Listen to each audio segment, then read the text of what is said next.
My guest tonight has written 3 best-selling books, and his TED Talk on inspiring leadership is one of the most watched of all time. When he talks, it is impossible not to listen. My name is Simon Sinek, and I have a clear vision of what I want to build in this world. I imagine a world in which the vast majority of people wake up every single morning, inspired to go to work, feel safe when they're there, and return home fulfilled at the end of the day. I promise you, our guests will help you acquire the behaviors and thought patterns you need to be successful in anything that you're trying to accomplish. I have yet to give a speech or have a meeting where somebody doesn't ask me the millennial question. What's the millennial question? Apparently, millennials as a generation, which is a group of people who were born approximately 1984 and after, are tough to manage. And they're accused of being entitled and narcissistic, and self-interested, unfocused, lazy. But entitled is the big one. And because they confound leadership so much, what's happening is leaders are asking the millennials, what do you want? And millennials are saying, we want to work in a place with purpose, love that. We want to make an impact, whatever that means. We want free food and beanbags. And so somebody articulates some sort of purpose, there's lots of free food and there's beanbags, and yet for some reason they're still not happy. And that's because they're missing, there's a missing piece. What I've learned is that I can break it down into 4 pieces, right? There are four things, 4 characteristics. One is parenting, the other one is technology, the third is impatience, and the fourth is environment. The generation that we call the millennials, too many of them grew up subject to, not my words, failed parenting strategies, where, for example, they were told that they were special all the time. They were told that they could have anything they want in life, just because they want it, right? They were told, some of them got into honors classes, not because they deserved it, but because their parents complained. And some of them got A's, not because they earned them, but because the teachers didn't want to deal with the parents. Some kids got participation medals. You got a medal for coming in last, right? Which the science we know is pretty clear, which is it devalues the medal and the reward for those who actually work hard. And it actually makes the person who comes in last feel embarrassed because they know they didn't deserve it. So it actually makes them feel worse, right? So you take this group of people and they graduate school and they get a job, and they're thrust into the real world, and in an instant they find out they're not special, their moms can't get them a promotion, that you get nothing for coming in last, and by the way, you can't just have it because you want it, right? And in an instant, their entire self-image is shattered. And so you have an entire generation that's growing up with lower self-esteem than previous generations. The other problem, to compound it, is we're growing up in a Facebook, Instagram world. In other words, we're good at putting filters on things. We're good at showing people that life is amazing even though I'm depressed, right? And so everybody sounds tough, and everybody sounds like they got it all figured out. And the reality is there's very little toughness, and most people don't have it figured out. And so when the more senior people say, well, what should we do? They sound like, this is what you gotta do. And they have no clue, right? So you have an entire generation growing up with lower self-esteem than previous generations, right? Through no fault of their own, right? They were dealt a bad hand, right? Now let's add in technology. We know that engagement with social media and our cell phones releases a chemical called dopamine. That's why when you get a text, it feels good, right? So we've all had it where you're feeling a little bit down or feeling a bit lonely, and so you send out 10 texts to 10 friends, hi, hi, hi, hi, hi, because it feels good when you get a response, right? Right? It's why we count the likes, it's why we go back 10 times to see if my Instagram is growing slower, did I do something wrong? Do they not like me anymore, right? The trauma for young kids to be unfriended, right? Because we know when you get a hit of dopamine, which feels good. It's why we like it, it's why we keep going back to it. Dopamine is the exact same chemical that makes us feel good when we smoke, when we drink, and when we gamble. In other words, it's highly, highly addictive, right? We have age restrictions on smoking, gambling, and alcohol, and we have no age restrictions on social media and cell phones, which is the equivalent of opening up the liquor cabinet and saying to our teenagers, hey, by the way, this adolescence thing, if it gets you down. But that's basically what's happening. That's basically what's happening, right? That's basically what happened. You have an entire generation that has access to an addictive, numbing chemical called dopamine through social media and cell phones as they're going through the high stress of adolescence. Why is this important? Almost every alcoholic discovered alcohol when they were teenagers. When we're very, very young, the only approval we need is the approval of our parents. And as we go through adolescence, we make this transition where we now need the approval of our peers. Very frustrating for our parents, very important for us. It allows us to acculturate outside of our immediate families into the broader tribe, right? It's a highly, highly stressful and anxious period of our lives, and we're supposed to learn to rely on our friends. Some people, quite by accident, discover alcohol and numbing effects of dopamine to help them cope with the stresses and anxieties of adolescence. Unfortunately, that becomes hardwired in their brains, and for the rest of their lives, when they suffer significant stress, they will not turn to a person, they will turn to the bottle. Social stress, financial stress, career stress, that's pretty much the primary reasons why an alcoholic drinks, right? What's happening is because we're allowing unfettered access to these dopamine-producing devices and media, basically it's becoming hardwired, and what we're seeing is as they grow older, too many kids don't know how to form deep, meaningful relationships. Their words, not mine. They will admit that many of their friendships are superficial. They will admit that their friends, that they don't count on their friends, they don't rely on their friends, they have fun with their friends, but they also know that their friends will cancel on them if something better comes along. Deep, meaningful relationships are not there because they never practice the skill set, and worse, they don't have the coping mechanisms to deal with stress. So when significant stress starts to show up in their lives, they're not turning to a person, they're turning to a device, they're turning to social media, they're turning to these things which offer temporary relief.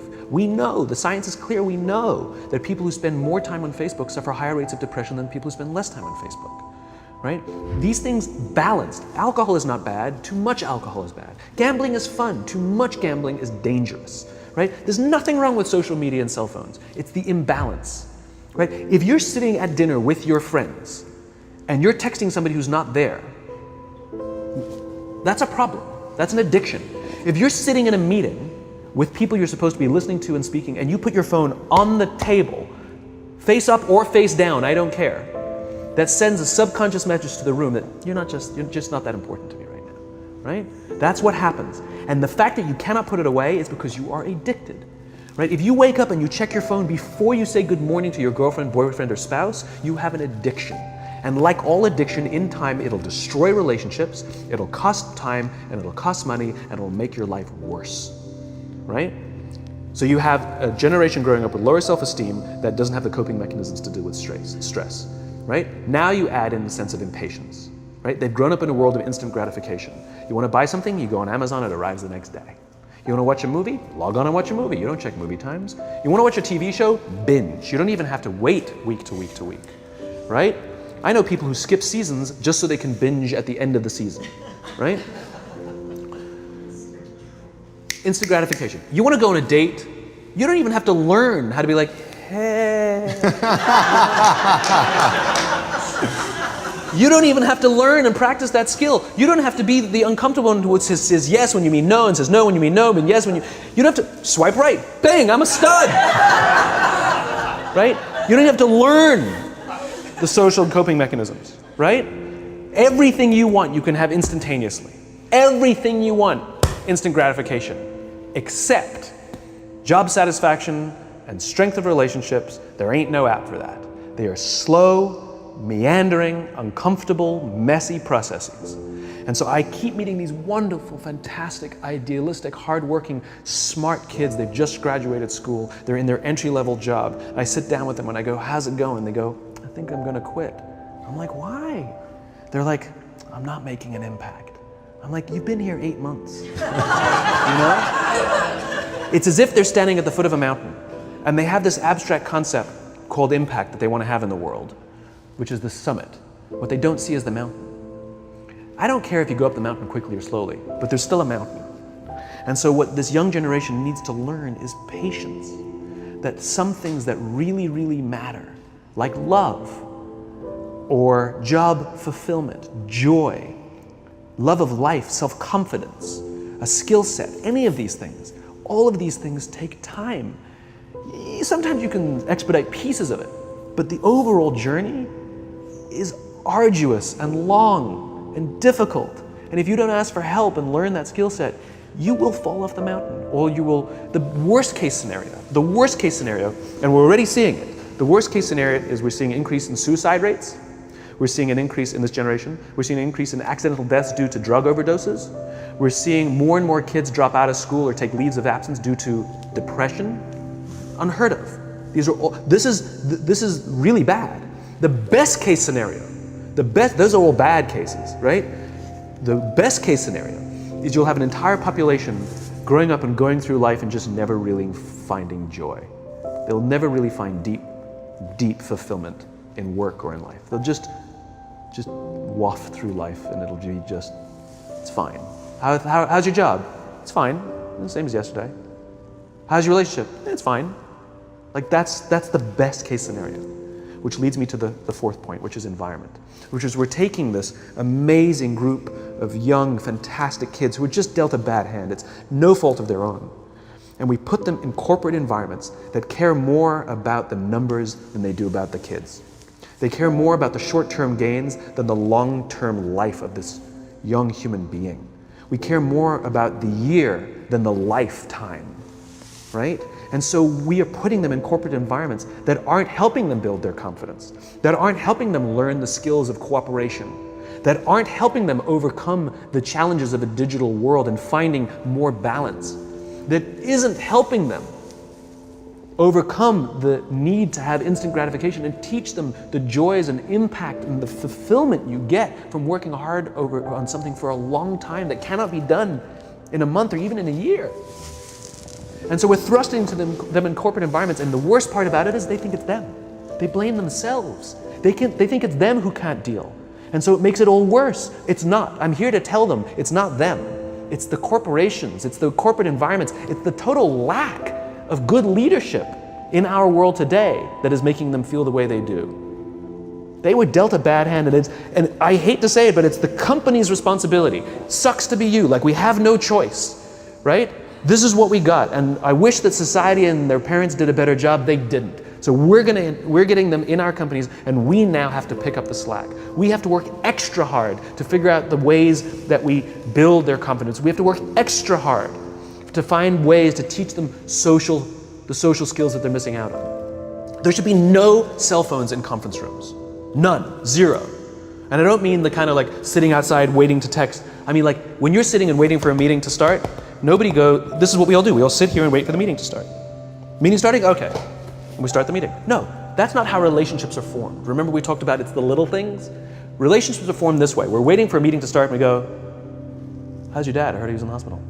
Oh, he's really good. Thanks for asking. He's actually at home now. Oh, I'm really glad. It was really amazing. I know, it was really scary for a while. That's how you form relationships. Hey, did you ever get that report done? Oh my God, no, I didn't. I'll help you out. Can I help you out with that? Really? That's how trust forms. Trust doesn't form at an event in a day. Even bad times don't form trust immediately. It's the slow, steady consistency. And we have to create mechanisms where we allow for those little innocuous interactions to happen. But when we allow cell phones in conference rooms, we just, okay, have the meeting. And then my favorite is like when there's a cell phone there and you go like this, you go. It rings and you go. I'm not going to answer that. Like, Mr. Magnanimous, you know? When you're out for dinner with your friends, like I do this with my friends. When we're going out for dinner and we're leaving together, we'll leave our cell phones at home. Who are we calling? Maybe one of us will bring the phone in case we need to call an Uber or take a picture of our meal. That goes without saying, come on.